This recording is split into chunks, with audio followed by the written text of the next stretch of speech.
Good to be with you, and everything that this chamber has done to promote business in this area.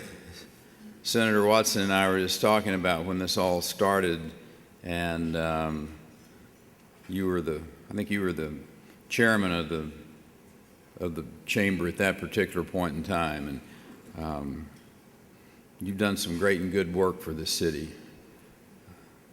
Thank you. Keep it up.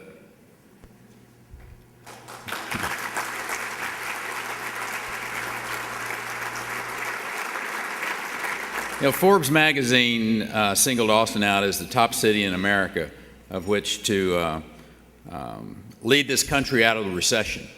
And, you know, it was groups like the Austin Chamber that can take pride in those types of accolades and those type of recognitions about what's going on in this state, and particularly in this region. And there is a lot to sing the praises about in Austin and the surrounding area.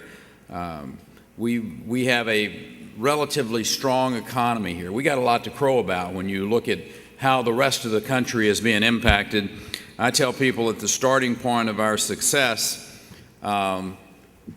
Quan, as you know, the people of Texas, it's Texans, people who buckle down, who do the hard work, who build and sustain a business. And I continue with the fact that our folks are succeeding in a job-friendly environment that we've worked very hard to cultivate. Jeff, you and your colleagues in the legislature have worked hard over the last decade to create a place where the entrepreneur knows that they can risk their capital. They have a better opportunity here than any other place in America to have a return on that investment. We have a predictable regulatory climate, a legal system that doesn't allow for oversuing. The public school system is accountable. It is appropriately funded, which translates to people like Han that there's a skilled workforce here. You didn't dedicate $3.6 billion in expansion of this plant if you were questioning whether or not the men and women who were going to be needed to fill those positions were going to be available. You knew that. I give a lot of credit to the economic development organization like Greater Austin Chamber. You boldly start conversations with people no matter where we are, looking people in the eye and telling them what a great city this is to live in. You give people an understanding that although there are global challenges, that there are problems facing our nations economically, that the positive aspects of what can happen if they will move to Austin, Texas. And it really makes our economy stand out across the country. Joblessness continues to dog this American recovery, and Texas employers are going the opposite direction. 168,000 new jobs, Gary, since the first of this year. 16,000 in June and July alone. From July 09 to last month, the Austin metro area added more jobs than 42 U.S. states. You may.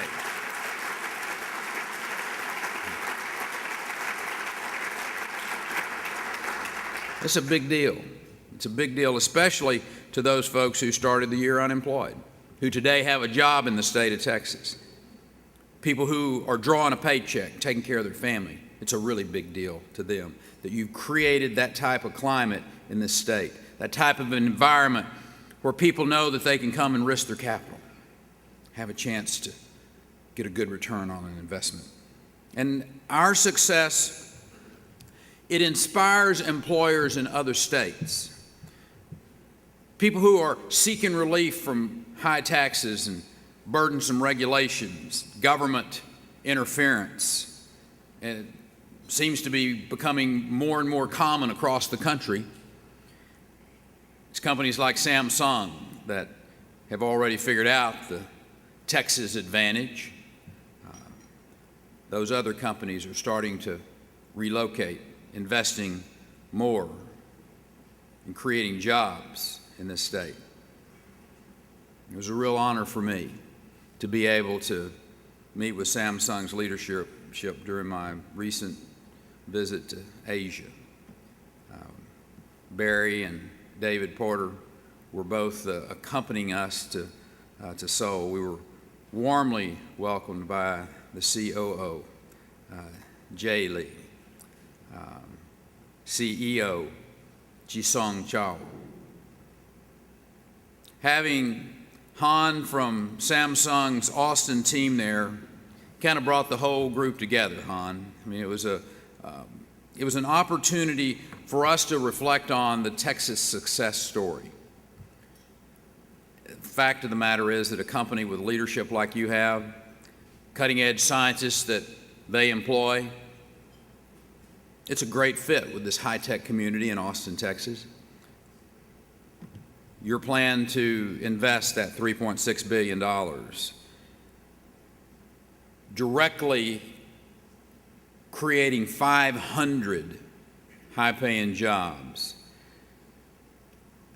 That's just a message, Barry, to you, your colleagues, the people in this room, the people of the state, that Texas is on the right track.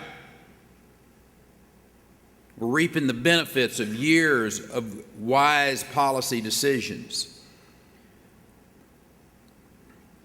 Senator, you and your colleagues over the course of the last 7-8 years have made job-friendly and fiscally disciplined decisions.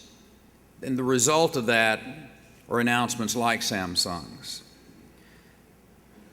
We all remember back in 2003 and that $10 billion budget shortfall that we were facing, and I think we appropriately addressed that by prioritizing what is important.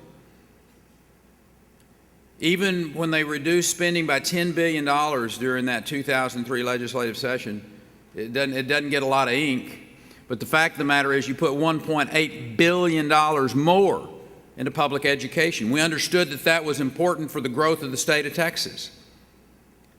That's the type of prioritization that the members of the Texas legislature, and I will suggest continue to have and will exhibit.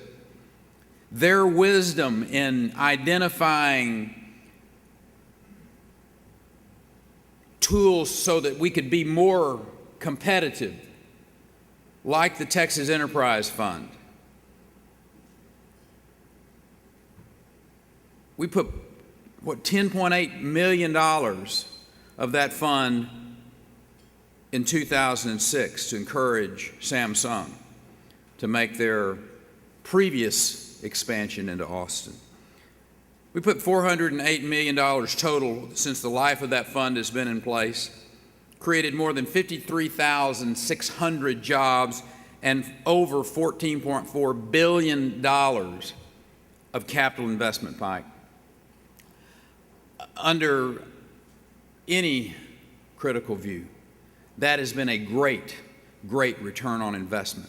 When you dovetail that with the Emerging Technology Fund, it's invested over $159 million, $161 million have complemented it out of our universities, bringing true cutting-edge businesses into the state of Texas. Texas is on a strong run. The good news is we're far from finishing. And our trip to Asia, I think, was a confirmation of a long-held belief of mine that our primary competition in the world is not Oklahoma. That may be so on the football field, but our economic competition is global. It is other countries. So as we work harder to prepare our children to compete in that global marketplace, we have to continue to look for ways to challenge our schools, our children, educators. We've got a strong story to tell about education in this state. Our advanced placement test, for instance, that participation is up by 170% since 1999. We have a 140% increase in the passing rate of that test. Texas has one of the highest overall numbers of students taking the SAT in the nation. More first-generation Texans taking that test than the national average. Hispanic students taking the SAT has grown by 105% since 1999. The fact of the matter is, we're making good progress, but we can't rest on our laurels. That's not the way Texans do it. As a matter of fact, that just makes us want to work harder, achieve more, make our schools even better. Mr. Cole, that's one of the reasons that in the last few months we've talked about expanding the STEM academies in the state of Texas, science and technology, engineering and math, and really getting a focus and doubling the number of those academies from 51 to over 100 that we have in the state of Texas. The virtual schools, Senator, that I've talked about, and complementing that virtual high school concept network that you all put in place in '07. Allow technology to be used to bring young people back into the classroom who have dropped out. You know, it's one dropout's too many, but the fact of the matter is we need to be looking at innovative ways to get young people back in the classroom so that we can get them to that next step of their education to get a high school degree. Give them the flexibility. Incent the business community with $1,500 every time one of their young people who are working for them gets back and gets a GED or gets a diploma. $1,500 towards their sales tax. An incentive both for the young person and for the businesses. The help of the 82nd legislature that's coming up, I hope we can keep our focus on the priorities of education, prepare young people to take their rightful place in this workforce. I shared with Han that the first time we ever met, I told him, I said, the best thing about living in Texas was having a Texan for a neighbor. And he said he thought that would be a good thing. And, you know, based on the jobs that Samsung has created and their investment in the Manor School District, this company has proven to be a very good neighbor indeed. And we look forward to having you around for decades and decades to come. You know, as I look across this room today, I can't tell you how encouraged I am by the state of affairs in Austin and in the state of Texas. For the folks in the Austin Chamber, know that I am very grateful for all you do, the investments that you make in this community. I know the folks from the United Way would heartily say, hear, hear with that. And your efforts are proof positive that Texas has what it takes to compete and to continue to lead this nation.